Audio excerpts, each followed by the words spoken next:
ஒரு மாசம் பத்திரிகை வரவில்லை என்றால் மக்கள் மறந்து விடுவார்கள்.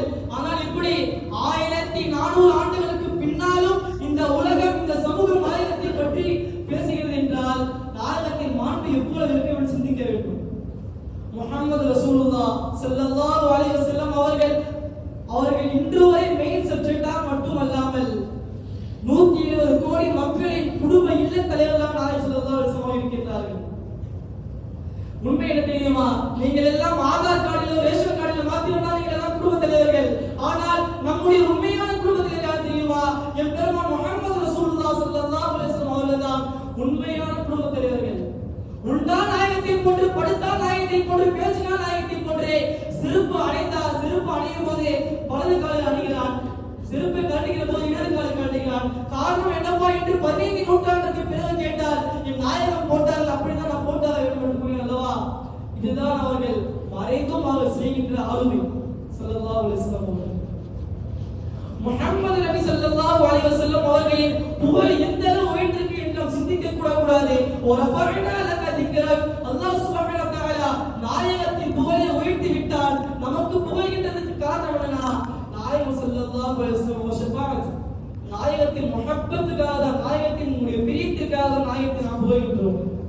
நாயகம் ஸல்லல்லாஹு அலைஹி வஸல்லம் அவர்களை போற்றி போற்றி புகழ்கின்ற காலத்தில் எல்லாம் நாயகத்தின் காலத்தில் வாழ்ந்த கவிஞர்களுக்கும் நம்முடைய கவிஞர்களும் இன்று வரை புகழ்ந்து கொண்டிருக்கின்றார்கள். இல்ல கியாமத் நாள் வரை புகழ்ந்து கொண்டிருக்கின்றார்கள்.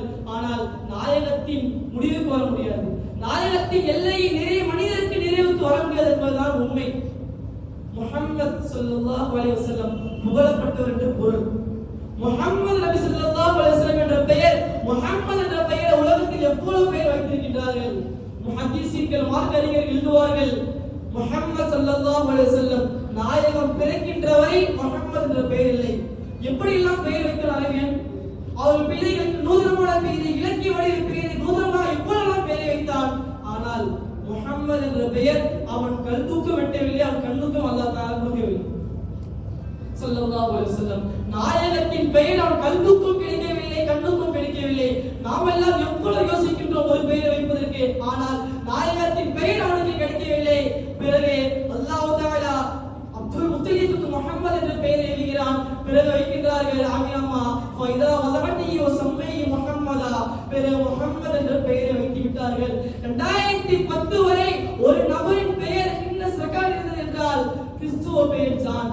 2010 அந்த கின்னஸ் ரெக்கார்ட் வருகின்றது. முஹம்மது என்ற பெயர் அந்த 2010 கின்னஸ் ரெக்கார்டாக உலகத்தில் அதிகமாக ஒரு நபரின் பெயரை வைத்திருக்கிறார் என்றால் முஹம்மது என்ற பெயர் தான் என்று கின்னஸ் ரெக்கார்டில் அன்றைக்கு பதிவு செய்யப்பட்டது. இன்றைக்கு வரை அந்த கின்னஸ் ரெக்கார்டு வளைக்க முடியவில்லை. இல்லை, கியாமத் நாள் வரைக்கும் முஹம்மது என்ற பெயர் தான் அந்த பட்டத்தை வளைக்க முடியாது. நாம் எல்லாம் பிறக்கிற போது கேட்டோம் அல்லவா? என்ன கேட்டோம்? பாபா சொல்லும்போது 2 பேர் கேட்டோம் அல்லவா? அஷ்ஹது அல்லா இலாஹ இல்லல்லாஹ் வ அஷ்ஹது அன்ன முஹம்மது ரசூலுல்லாஹ் கேட்டோமா இல்லையா? கேட்டோம். முதல்ல அல்லாஹ்வுடைய பெயரை கேட்டோம், இரண்டு முஹம்மது ரசூலுல்லாஹ் ஸல்லல்லாஹு அலைஹி வஸல்லம் பெயரை கேட்டோம். உன்னை பெற்றவர் யார்? உன்னை பெற்றவரின் பெயர் இதுதான் பான்னு சொல்லல, உன்னை பெற்ற தாயின் பெயர் தான் என்று சொல்லல. முதல்ல அல்லாஹ்வின் பெயரையும் முஹம்மது ரசூலுல்லாஹ் ஸல்லல்லாஹு அலைஹி வஸல்லம் அவர்களின் பெயரையும் தான் நாம் கூறணும். கருவறையில் மாத்திரமல்ல, கருவறையில் இருந்து வெளியே வந்ததற்கு பின்னால் இருந்த முஹம்மது ஸல்லல்லாஹு அலைஹி வஸல்லம் அவர்கள் கபூரிலும் அவர்கள் குறித்து கேள்விகள் இருக்கல்லவா?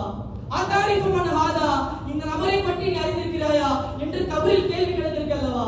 அதாரிஃபு மன் ஹாதா, இந்த நபரை பற்றி உனக்கு தெரியுமா? ஒரு முஸ்லிம் சொல்லுவான், ஹாதா முஹம்மது ரசூலுல்லாஹ் தஆனா பில் பையினாத்தி வல் ஹுதா, இவர் எங்களுக்கு வழிகாட்டி தலைவர் என்று ஒரு முஸ்லிம் கூறுவான். உங்களுக்கு எல்லாம் கேள்வி வரலாம், நம்ம தான் முஹம்மது ரசூலுல்லாஹ் பார்த்தது இல்லையே, நாம் எப்படி பெருமானாரின் முகத்தை காமித்துடன் நாம் கூறுவோம் என்று உங்களுக்கு கேள்வி எழலாம். ஆனால் ஒரு முஸ்லிம் சொல்லுவான், நாயகத்தின் படத்தை காண்பித்ததற்கு பின்னால் இதுதான் முஹம்மது ரசூலுல்லாஹ் என்று அவன் கூறுவான். ஸல்லல்லாஹு அலைஹி வஸல்லம் நாயகத்தின் புகழ் பாட்டு எவ்வளவு பாடினார்கள். கபூரில் நீங்கள் கேள்விப்பட்டிருக்கலாம், மன் ரப்புக வமா தீனுக வமா நபியுக என்ற கேள்வி எல்லாம் இருக்கின்றது, கேள்விப்பட்டிருப்பீர்கள்.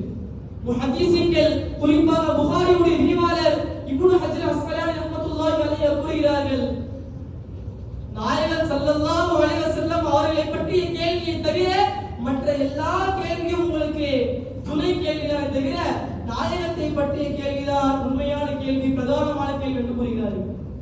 புகாரி ஷரீஃபில் 6 இடத்தில் கபரில் கேட்கக்கூடிய கேள்வி கிடைக்கப்பட்டு வருகின்றது. அதில் ஒரு இடத்தில் தான் மன் ரப்புக வமா தீனுக வமா நபியுக என்று வருகின்றது. மீதி 5 இடத்திலும் இன்னக்கும் துப்தனு ஃபீ குபூரிக்கும் அன்னி, இன்னக்கும் துப்தனு ஃபீ குபூரிக்கும் அன்னி, நீங்கள் கபரிலே என்னை பற்றி கேள்வி கேட்கப்படுவீர்கள். இன்னக்கும் துப்தனு ஃபீ குபூரிக்கும் பி, நீங்கள் என்னை பற்றி கபரிலே நீங்கள் சோதிக்கப்படுவீர்கள் என்று சொன்னார்கள் ஸல்லல்லாஹு அலைஹி வஸல்லம் அவர்கள். அந்த பிரதான கேள்விக்கு நம்ம அல்லாஹ் தஆலா நமக்கு பதில் சொல்லக்கூடிய வாய்ப்பு தருவானாக. ஆமீன். நாயகம் ஸல்லல்லாஹு அலைஹி வஸல்லம் அவர்களை பற்றிய கபரில் கேட்கக்கூடிய கேள்விகளுக்கு அல்லாஹ் தஆலா எவ்வளவு உண்மையாக சொல்ல போனால் நாயகம் ஸல்லல்லாஹு அலைஹி வஸல்லம் அவர்கள் கருவறையில் இருந்து கபூர் வரை அல்ல, மறுமை வரை நாயகம் ஸல்லல்லாஹு அலைஹி வஸல்லம் அவர்கள் உறவில் இருந்து கொண்டு வருகின்றது. நாயகம் ஸல்லல்லாஹு அலைஹி வஸல்லம் அவர்களை பையனமெல்லாம் போட்டது இருக்கட்டும், அல்லாஹ் தஆலா புகழ்கின்றான். அல்லாஹ் சொல்கின்றான், நான் புகழ்கின்றேன், மலக்குகள் புகழ்கின்றார்கள், முஸ்லிம்களே முஃமின்களே நீங்களும் புகழுங்கள் என்று அல்லாஹ் தஆலா ஸலவாத்தை கூறினான் அல்லவா? அந்த ஸலவாத்தின் பெரும் பேட்டு தெரியுமா உங்களுக்கு? நாயகம் ஸல்லல்லாஹு அலைஹி வஸல்லம் அவர்கள் மீது நாம் ஒரு ஸலவாத் சொன்னால் நாயகம் ஸல்லல்லாஹு அலைஹி வஸல்லம் அவர்கள் நம்மின் மீது 10 ஸலவாத் கூறுகிறார்கள் ஸல்லல்லாஹு அலைஹி வஸல்லம் அவர்கள். இப்படிதான் கஸாலி ரஹ்மத்துல்லாஹி அலைஹி அவரிடத்தில் ஒரு நபர் வந்து ஒரு மாணவன் கஸாலி ரஹ்மத்துல்லாஹி அவர்கள் பாடம் நடத்திக் கொண்டிருக்கின்றார்கள். ஒரு மாணவன் வந்து கேள்வி கேட்கின்றான் நாயகத்தில் கஸாலி ரஹ்மத்துல்லாஹி அலைஹி அவரிடத்தில், கஸாலி யகூலுல்லாஹு தஆலா ஃபீ சூரத்தி ரஹ்மான் குல்லு யௌமின் ஹுவ ஃபீ ஷஅன், அல்லாஹ் தஆலா ஒவ்வொரு நாளும் ஒவ்வொரு மாதிரி இருக்குன்னு சொல்றான். குல்லு யௌமின் ஹுவ ஃபீ ஷஅன், ஒவ்வொரு நாளும் அல்லாஹ் ஒவ்வொரு மாதிரி இருக்குன்னு சொல்றான். இன்னைக்கு எப்படி இருக்கான் அல்லாஹ் என்று கேள்வி கேட்கிறார் அந்த மாணவன் கஸாலி ரஹ்மத்துல்லாஹி அலைஹி அவர்கள். அவர்கள் யோசிக்கின்றார்கள். பிறகு நாளைக்கு அப்பா என்று அனுப்பிவிட்டார்கள். மாணவன் என்றால் சிறிய மாணவன் அல்ல, அவர் பெரியவர், யார் என்று கஸாலி ரஹ்மத்துல்லாஹி அலைஹி அவர்கள் தெரியவில்லை. அவர்கள் மறுநாள் மீண்டும் வருகிறார். அவர் அந்த கஸாலி ரஹ்மத்துல்லாஹி அலைஹி அவர்கள் வீட்டில் போய் அந்த குல்லு யௌமின் ஹுவ ஃபீ ஷஅன் அந்த ஆயத்துக்கு தஃசீரை புரட்டி பார்க்கின்றார்கள். ஒன்றும் கிடைக்கவில்லை. பிறகு அந்த மனிதர் வந்து விட்டார், மறுநாள் காலையில் வந்து விட்டார். மீண்டும் கேட்கிறார்கள் ஆயத்துக்கு விளக்கம். அவர் கஸாலி ரஹ்மத்துல்லாஹி அலைஹி அனுப்பிவிட்டார்கள். நாளைக்கு சொல்ற பாப்பாங்க. பிறகு கஸாலி ரஹ்மத்துல்லாஹி அலைஹி அவர்கள் நைட் வீட்டில் சென்று விட்டு உறங்கும் போது 2 ரகாத்தை தொழுது விட்டு அல்லாஹ் தஆலா இடத்தில் அவர்கள் துஆ செய்து விட்டு படுத்துக்கிட்டார்களாம். யா அல்லாஹ், அந்த கேள்விக்கு அந்த சுவாலுக்கு எனக்கு ஜவாபு கிடைக்கவில்லை யா அல்லாஹ், அதுக்கு நீ பதில் சொல்லு யா அல்லாஹ் என்று அவர்கள் கேட்டு விட்டு உறங்கி விட்டார்கள். கனவில் எம்பெருமான் முஹம்மது ரசூலுல்லாஹ் ஸல்லல்லாஹு அலைஹி வஸல்லம் அவர்கள் கனவில் வருகிறார். கனவில் வந்து கேட்கிறார் அல்லவா, என்னப்பா